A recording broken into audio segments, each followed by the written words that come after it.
Hola, bienvenidos al seminario número 11. Hoy hablaremos de mecánica ventilatoria y espirometría. En la clase de hoy analizaremos las fuerzas elásticas del sistema tóraco-pulmonar. Veremos las diferencias regionales de la ventilación en un individuo sano de pie. También veremos el rol del surfactante en la mecánica pulmonar. Analizaremos el flujo en las vías aéreas mediante la fórmula de Hagen-Poiseuille. Explicaremos los mecanismos subyacentes a la compresión dinámica de las vías aéreas y veremos brevemente lo que es un estudio espirométrico y sus patrones básicos. Empecemos por analizar las fuerzas elásticas del sistema tóraco-pulmonar y sus interacciones. A nivel didáctico se divide a la respiración en 4 fases. Una primera fase de convección externa, producto de nuestra mecánica ventilatoria, en el que el aire pasa de la atmósfera hacia nuestras vías respiratorias. Luego de esto vendrá una fase de difusión pulmonar, en el que el oxígeno pasará desde los alvéolos hacia la sangre. La tercera fase se denomina de convección interna, que es nuestro sistema cardiovascular el que se encarga de distribuir el oxígeno hacia todos nuestros órganos. La última fase es la que se denomina de difusión tisular, en la que las mitocondrias de nuestros tejidos se encargan de captar ese oxígeno. A los músculos ventilatorios se los divide en inspiratorios y expiratorios. Dentro de los inspiratorios, el diafragma es el principal por excelencia. Aunque durante una inspiración tranquila, los intercostales también podrán colaborar. Típicamente se dice que los intercostales externos son los inspiratorios. Sin embargo, actualmente se sabe que no solamente su función depende de la ubicación, sino también de la dirección de las fibras. Durante una inspiración forzada, los músculos escalenos, los esternocleidomastoideos y otros músculos que eleven la cintura escapular también podrán colaborar a la inspiración. Como adelanto, les digo que la expiración se produce en forma pasiva, es decir, sin ningún músculo expiratorio principal interviniendo. Es por eso que los músculos expiratorios suelen ser secundarios, solamente necesarios para una expiración forzada. Entre ellos se encuentran los músculos de la prensa abdominal, los intercostales y algunos músculos del cuello y la espalda que desciendan la cintura escapular. Durante la inspiración veremos que el volumen de la caja torácica va a aumentar, principalmente en sentido rostro-caudal, producto del descenso del diafragma, pero también en sentido antero-posterior, producto de la horizontalización de las vértebras y el movimiento hacia adelante del esternón. Efectos que se denominan de asa de cubo y mango de bomba de agua, respectivamente.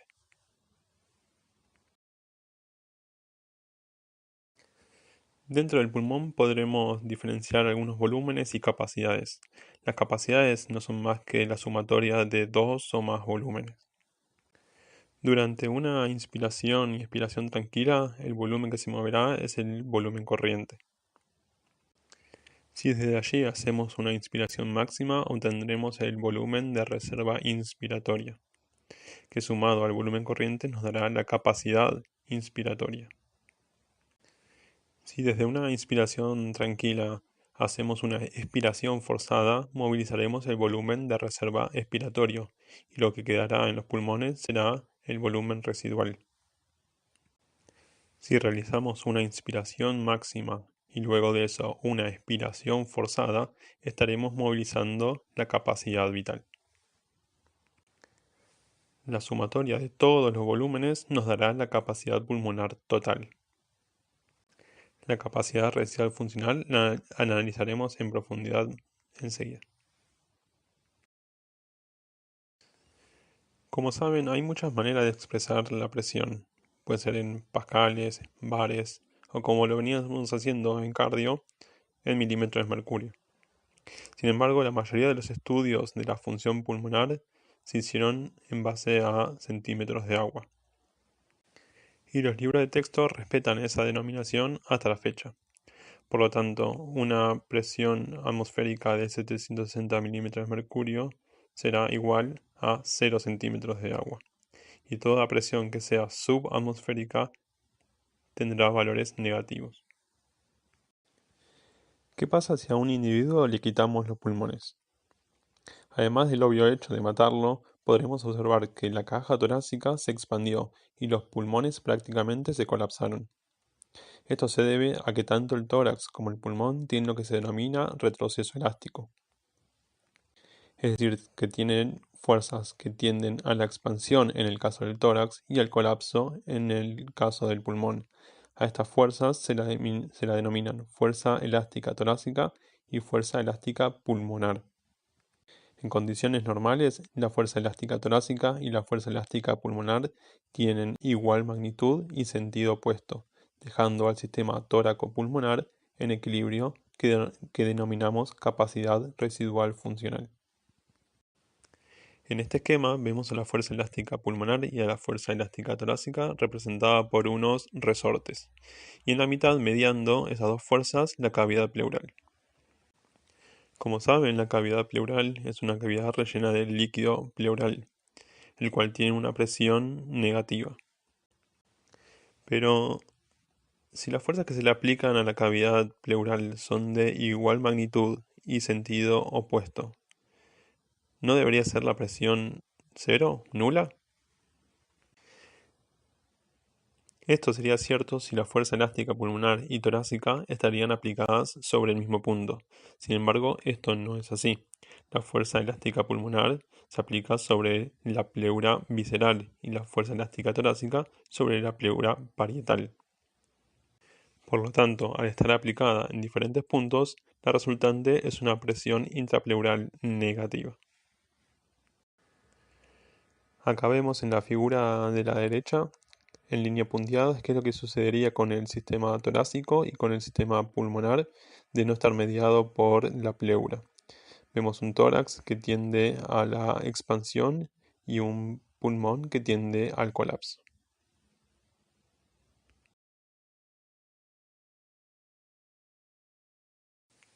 Existen situaciones clínicas en las que se puede dar la ruptura de la cavidad pleural. Puede ser en forma espontánea o provocada, por ejemplo, por un arma de fuego o un arma blanca. En estos casos, el aire entrará por diferencia de presión desde la atmósfera hacia la cavidad pleural, llevando la presión de un valor negativo a cero, y produciendo la disociación de estas dos fuerzas elásticas con el consiguiente colapso pulmonar, como puede verse en esta radiografía. Al ingreso del aire a la cavidad pleural se la denomina neumotórax.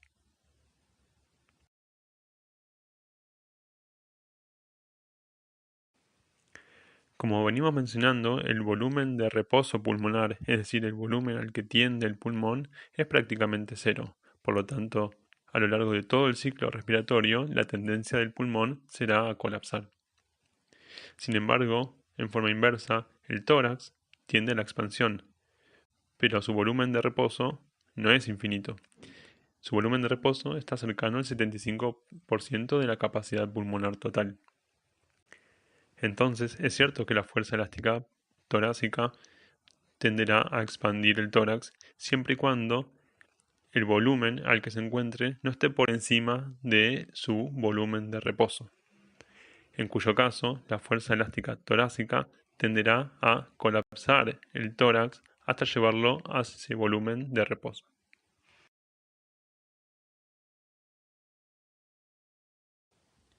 El volumen pulmonar estará dado por una diferencia de presión entre el interior y el exterior de las vías respiratorias. A esa diferencia de presión la denominamos presión transmural, que en el caso del alvéolo la denominaremos presión transpulmonar, y estará dada por la diferencia entre la presión alveolar, es decir, el interior del alvéolo, menos la presión intrapleural, que es la presión externa. Con estos elementos veamos cómo hace nuestro sistema para ingresar aire desde la atmósfera a nuestros pulmones. En el panel A vemos un pulmón en reposo, es decir, en capacidad residual funcional, con una presión intrapleural subatmosférica de -5 y una presión alveolar de 0, ya que es la misma que la presión barométrica, la presión atmosférica. La contracción del diafragma iniciará la inspiración como vemos en el panel B. Este fenómeno hará aumentar el volumen de la cavidad torácica y por lo tanto hará caer la presión intrapleural. La caída de la presión intrapleural hará a su vez que caiga la presión alveolar por debajo de los valores atmosféricos, generando así el gradiente de presión para el ingreso del aire.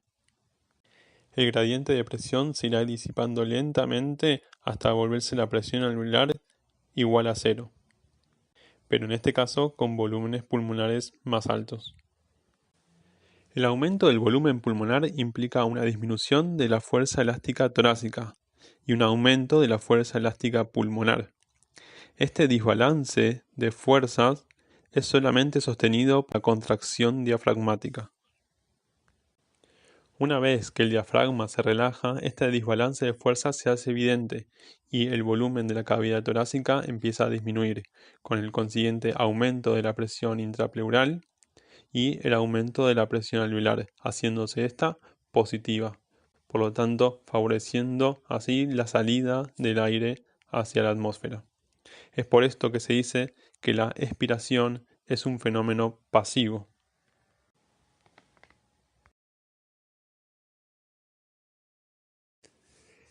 En esta figura podemos ver cómo evidentemente en la inspiración el volumen aumenta para luego volver a descender. En el segundo panel vemos la variación de la presión intrapleural que parte de valores subatmosféricos, en este caso de -5, y durante la inspiración se hacen aún más negativos y durante la expiración vuelven a valores menos negativos. Pasemos al último panel que menciona la presión alveolar y noten cómo los valores de presión alveolar igual a 0 al principio y al final de la inspiración se corresponde con flujo 0, es decir que no hay gradiente de presión para la entrada o salida de aire. Las presiones alveolares negativas se corresponde con la fase inspiratoria y las presiones alveolares positivas se corresponde con la fase expiratoria.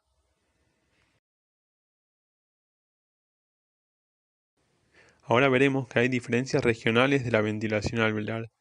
Expliquemos por qué. Mencionamos que el volumen alveolar estaba en relación a la presión transmural, que dependía a su vez de la presión alveolar y la presión intrapleural. Sin embargo, sabemos que en reposo la presión alveolar es igual a la presión barométrica, por lo tanto su valor es igual a 0. Lo que implica que en reposo el volumen alveolar está en relación directa a la presión intrapleural. La presión intrapleural no es homogénea a lo largo de todo el pulmón. Recordemos que esta presión se genera en un espacio lleno de líquido.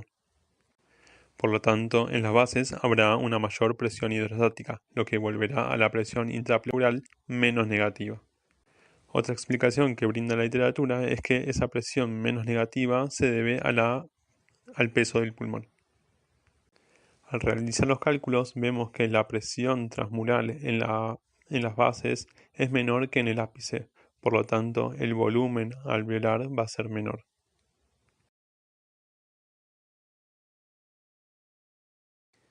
Llegado a este punto, es importante mencionar que los alvéolos mejor ventilados no son los que tienen mayor volumen, sino los que pueden variar su volumen a lo largo del tiempo.